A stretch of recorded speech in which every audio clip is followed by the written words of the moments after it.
Guys welcome to our YouTube channel. So ഞാൻ യൂട്യൂബിൽ കുറേ ആയി വീഡിയോ അപ്ലോഡ് ചെയ്യാത്ത, ഷോപ്പിൽ കുറച്ച് തിരക്കുണ്ടായതുകൊണ്ട് പറ്റിയിട്ട. അപ്പോൾ ഞാൻ എൻ്റെ ഫേസ് കുറച്ച് ടാൻ പിടിച്ചിട്ടുണ്ടായി. അപ്പോൾ ഞാൻ ഹോം റെമഡി ഒന്ന് ചെയ്യുന്നത്, അത് നിങ്ങൾക്ക് ഷെയർ ആക്കാം. മാത്രം ഓൾമോസ്റ്റ് പീപ്പിൾക്ക് അതറിയോ, ചില യൂസ് ആക്കുന്ന എല്ലാവരും അത് ഫേസ് വാഷിൻ്റെ ബദൽ അതന്നെ യൂസ് ആക്കിയാൽ ബെറ്റർ. സ്കിന്ന് നല്ല ഗ്ലോ വരുന്നു, സ്കിന്നിൻ്റെ കളർ ഷെയ്ഡ് കുറച്ച് ചേഞ്ച് ആണ്, നല്ലതാണ് അത് അപ്ലൈ ആക്കാൻ. ചിലങ്കിൽ അതിലെന്തോ കെമിക്കൽ ഇല്ല, നല്ലത്. അപ്പോൾ അത് നിങ്ങൾക്ക് പറയാൻ വേണ്ടി ഞാൻ വന്നതാ. മിൽക്കും കടലപ്പൊടി നല്ല മിക്സ് ആക്കുക, നല്ല മിക്സ് ആവണം. മിൽക്ക് ഇല്ലെങ്കിൽ തൈരുണ്ടല്ലേ, അതും ആണ്, ഇല്ലെങ്കിൽ മിൽക്കും ആണ്. നല്ല മിക്സ് ആക്കിയിട്ട് ഫേസിക്ക് അപ്ലൈ ആക്കണം.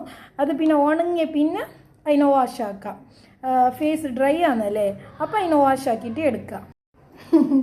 അപ്പോൾ നല്ല പൊളിങ്ങനെ അപ്ലൈ ആക്കണം, എല്ലാ ഫേസിൻ്റെ എല്ലാ സൈഡ് അപ്ലൈ ആക്കണം. അപ്ലൈ ആക്കിയാൽ പിന്നെ ഇത് ജസ്റ്റ് ഡ്രൈ ആണല്ലേ, ഒരു 20 മിനിറ്റ്സ് ഹാഫ് ആൻ അവർ വെക്കുക, വേണമെങ്കിൽ 1 അവറേയും വെക്കുക. പിന്നെ ഇറിറ്റേഷനാണ് ഇത് ഡ്രൈ ആയ പിന്നെ. സോ അപ്പോൾ അതിനെ വാഷ് ആക്കിയിട്ട് എടുത്തെങ്കിൽ ഫേസ് നല്ല ഗ്ലോ വരുന്നു. ഇത് കണ്ടിന്യൂ യൂസ് ആക്കണം. ഫേസ് വാഷിൻ്റെ ബദൽ ഇതന്നെ യൂസ് ആക്കിയെങ്കിൽ ബെറ്റർ, ഫേസ് നല്ല ഗ്ലോ ആണ്.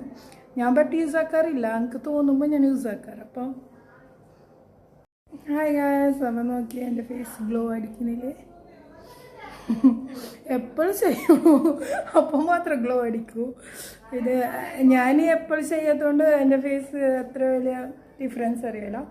ബട്ട് ഒരിത് ഫസ്റ്റ് 1 ഡേ ആക്കുമ്പോൾ തന്നെ നല്ല റിസൾട്ട് കിട്ടുന്നു.